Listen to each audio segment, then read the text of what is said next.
Coyuntura semanal. Lunes, 1 de septiembre de 2025. Cifras que derrotan el discurso. La dictadura salvadoreña trata a sus habitantes como empleados al servicio de una finca privada. Maneja todo tipo de discursos para mantener a la población en estado de sumisión, combinando amenazas y represión con promesas fantasiosas e inauguraciones irrelevantes, pero espectacularmente presentadas. Por un tiempo, el modelo funcionó como esquema de dominación. Hoy las cosas están cambiando. Las cifras, los datos, aquellas pequeñas cosas que descubren la realidad oculta bajo el relato, van apareciendo. Esos datos destruyen todo discurso triunfalista acerca de una prosperidad inexistente para las grandes mayorías. La élite en el poder es otra cosa, su enriquecimiento obsceno resulta evidente e inocultable. En este esquema, la ciudadanía es tratada como público asistente a un espectáculo permanente, un show continuado del poder que un día inaugura 2 puentes, con años de retraso, destinando $2.5 millones para iluminarlos en una zona que registra el 36% de hogares en pobreza y donde 1 de cada 10 no tiene acceso a electricidad. Otro día anuncia proyectos millonarios o avanza en privatizaciones con la excusa de la reorganización del sistema hospitalario. La palabra pueblo no se la quitan de la boca. Todo dicen hacerlo en su nombre, aunque los beneficios no superen jamás los insultantes círculos del poder. Un poder incapaz de velar por la felicidad del pueblo, sobre todo porque esa no es, no ha sido, ni será su misión. Llegaron al gobierno para hacerse con el poder y desde allí arrasar con el Estado, esquilmarlo, despojar todo lo colectivo y social en favor del minúsculo círculo del clan familiar, sus asociados y amigos. Y lo estuvieron cumpliendo con precisión matemática. Como todo tiene su fin, cuando las luces de las cámaras se apagan y la música del flautista de Hamelin en ropaje presidencial se silencia, la realidad y la pobreza se imponen. Hoy, hasta quienes votaron por ellos, quienes pedían a gritos 5 años más, sufren despidos de puestos públicos y represión policial o militar si protestan. La economía se desploma. Las inversiones no llegan, se sigue importando más de lo que se exporta. Lo que se vende al exterior va mayormente a Estados Unidos, y son artículos textiles producidos en maquiladoras. El año pasado el déficit de la balanza comercial salvadoreña fue de más de $8.000 millones. Los datos que matan el relato. El mercado interno se deprime ante un consumo menguante. El costo de la vida aumentó por 4º mes consecutivo y entre diciembre de 2024 y julio de este año aumentó $24 en la zona rural, pasando de $358 a $382. En el área urbana, aumentó de $492 a $510. Algunos afirman que la percepción se transforma en realidad. El diario La Prensa Gráfica acaba de publicar en su sitio de noticias una encuesta informal con una pregunta. ¿Ha percibido que los precios de la canasta básica han aumentado? El 85% de respuestas fue afirmativa, el 9% fue negativa y el 3% respondió no saber. Mientras se agota el fondo de pensiones como resultado del saqueo oficial, se pierden empleos por cierres de empresas. Esta semana se anunció el cierre de la planta textil Joya de Serén en el Parque Industrial American Park, que dejará sin empleo a 1.200 trabajadores, sobre todo mujeres. La empresa Fruit of the Loom ya notificó a sus trabajadores el cierre definitivo de operaciones en esa planta, que se suma a otros de la empresa, Planta Montecristo. Zona Franca Internacional, en 2022, Planta Maya, American Park, a inicios de 2023. Planta Balsamar, American Park, a finales de 2023.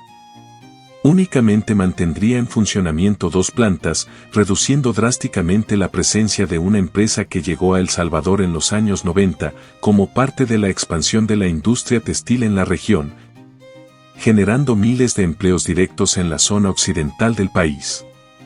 El cierre plantea interrogantes sobre el futuro de la industria textil en la región. desmiente a la vez argumentos oficiales en relación a que la seguridad lograda abriría las puertas a la inversión. No comprenden que sin seguridad jurídica los empresarios no invertirán, en muchos casos abandonarán el país.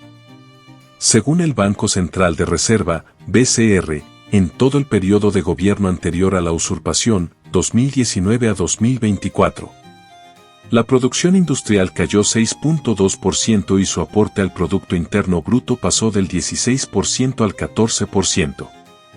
Ahora, el aporte del sector industrial al PIB bajó a 13% en razón de su reducido crecimiento en el primer trimestre de 2025, que fue de 1.7%, una tasa inferior al PIB, 2.3%.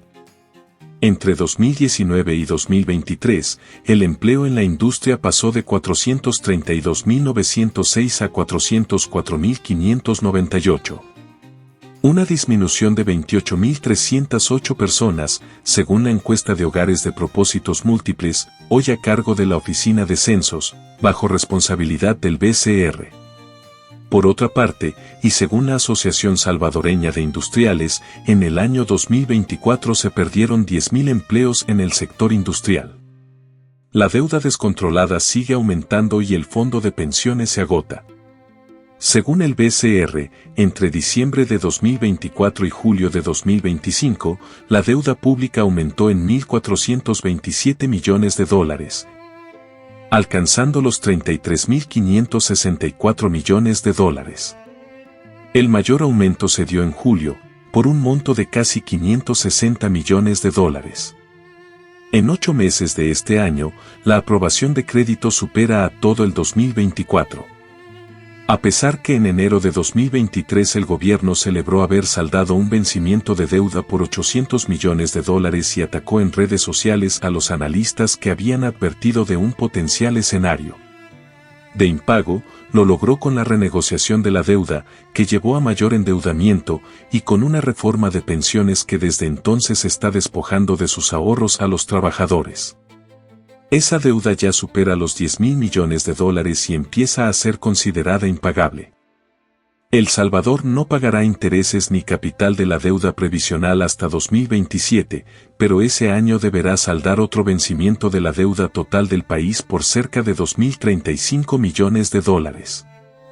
El acuerdo con el FMI alivió un poco las arcas del régimen pero no del pueblo, que ve masivos despidos de empleados públicos, en especial en salud y en educación, pero también en alcaldías.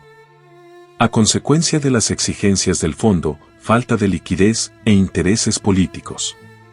Esta misma semana al menos 400 trabajadores municipales fueron despedidos de la alcaldía de San Salvador Este, al calor de los procesos de privatización y la intención del partido oficial de colocar personal afín, pensando ya en las elecciones de 2027, según denuncian los mismos trabajadores. Personal del Cuerpo de Agentes Municipales, CAM, y del área de aseo del distrito de Soyapango fueron notificados de la supresión de sus plazas. Militares y cómplices. Recientemente, el gobierno decidió de manera arbitraria, inconstitucional e inconsulta saltar todas las barreras que impiden el avance de la doctrina y mentalidad militarista que dominó la vida política del país en el periodo de preguerra, asignando la cartera de educación pública a una militar de carrera en activo y sin ningún tipo de credenciales en materia educativa. Fue un desafío directo del régimen a una sociedad que perdió miles de vidas en el pasado para lograr restringir la actividad de los militares a los límites de sus cuarteles. Como ya lo han denunciado hasta el cansancio organismos nacionales e internacionales.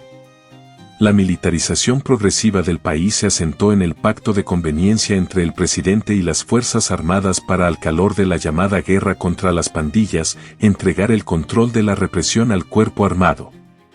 Rápidamente se pudo ver que el despliegue militar iba mucho más allá de la lucha contra el crimen, convirtiendo a la Fuerza Armada en la guardia pretoriana de la dictadura, en particular del autócrata al mando. Con la designación de la nueva ministra se instala una mentalidad retrógrada militar, basada en el autoritarismo que tanto gusta al dictador. Las consignas, las exigencias de vestimenta y aspecto, más propias de un cuartel que de una escuela, señalan las prioridades del régimen y su nuevo títere a cargo de la política educativa. No importan las escuelas en abandono, el retraso en los niveles educativos, la falta de estímulos a la formación de los educadores, ni las condiciones socioeconómicas del alumnado. Se pretende una sociedad que obedezca como militar, sin cuestionar una orden, sin pensar. Un pueblo así educado servirá como adecuada masa manipulable. Al mismo tiempo, la precaria formación académica apunta al país a que aspira a la dictadura, mano de obra barata, para ofrecerla como ventaja comparativa como solía hacerse a inicios del periodo neoliberal. Escasamente educada y altamente obediente, la población será fácil presa de la manipulación y víctima segura de la explotación con salarios de miseria. Quienes puedan pagarlo se educarán en las instituciones dedicadas a formar académicamente a las élites. El resto estará condenado a la precariedad educativa, que abre paso a una vida de privaciones. Ese esquema es el que vergonzosamente acaba de avalar un nefasto sindicato y sus despreciables dirigentes, convertidos desde hace años en cómplices abiertos de la dictadura. Andes 21 de junio supo ser emblema de lucha combativa. Bajo esa bandera, los heroicos maestros y maestras marcharon, lucharon, cayeron, conquistaron y derrotaron en las calles las formas dictatoriales de enseñanza. Cuando las formas pacíficas de lucha resultaron insuficientes, sus dirigentes históricos dieron ejemplo de vida y siguieron enseñando desde otras trincheras. Esa historia, grabada a fuego en la memoria del pueblo salvadoreño, está siendo pisoteada por el grupo de esquiroles, traidores a sus compañeros docentes, al alumnado y al pueblo, que hoy se dicen dirigentes magisteriales. Nefastos personajes como Israel Montano y Francisco Cruz, se apresuraron a buscar su espacio bajo las luces de los sets televisivos para hacer pública su ignominia, aplaudiendo las medidas coercitivas sobre los alumnos. Ni una palabra dijeron sobre las condiciones de la enseñanza, del estado de las escuelas, de la realidad que muchos alumnos enfrentan para trasladarse desde sus casas, por calles intransitables, para ser rechazados al llegar, porque su calzado no brilla o su vestimenta está desgastada. Despreciados por quienes alguna vez fueron sus compañeros, estos personajes han pasado ya al basurero de la historia. Hace tiempo que el régimen reconoce que su discurso manipulador no alcanza para seguir controlando multitudes engañadas. Por eso la represión se agudiza, las amenazas aumentan y se apresuran a establecer las condiciones para formar niñas y niños adecuados a una sociedad sumisa y pasiva. Siguen olvidando las tradiciones de lucha de este pueblo.